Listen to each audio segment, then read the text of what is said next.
All right, now I want to know what is your advice for someone who wants to actually no, let me ask this question first. Do you think it is possible for someone to let's say learn Spanish right now, they're a native English speaker as an adult and then become an interpreter?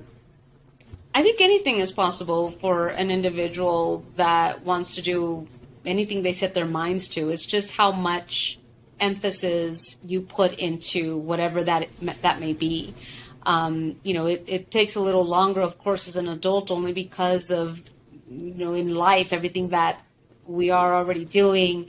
Maybe learning isn't as quickly as it once used to be. So I think that's why it takes a little longer. But I think the beauty of this situation with interpreting and the languages is that once you have the language down, that once you really feel like there is fluency in that language, the interpreting component, it's a learned skill set, it's a skill.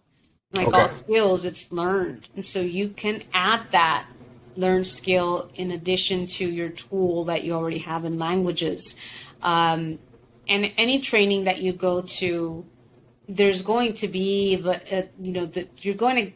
you're going to get assessed, and so that program will determine whether or not you have the fluency in order to be able to add that additional skill set. So yes, I do believe that if the individual is adamant that this is what they want to do with that other language, not just have the language for the sake of having conversation with someone, but they want to utilize that in a way that is professional, in a professional setting, that they can add that to their toolbox because it's a learned trait.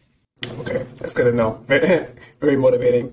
Right? If a Spanglish speaker was able to do it, it's like we can definitely, yeah, it can definitely be utilized in a professional way for sure, for sure. And I think that it all depends. Remember earlier when I said there's different settings. You could even Yep. think of it in that way. So you begin with the setting that is maybe not as challenging, but the terminology you can pick up, and you're able to transfer messages in a setting that is not like you're not in court, you're not in a conference, you're not speaking with political delegates, anything like that. You're not going to go maybe that route to begin with, but you will start in a setting in which you can volunteer your services, and it's not something that's dire, right? It's not someone's life isn't at stake, or educational decisions aren't at stake, or things of that nature. See, so you can begin in Yeah. a setting that is not so intense and get the practice done and get the fluency. And I think more than anything, getting that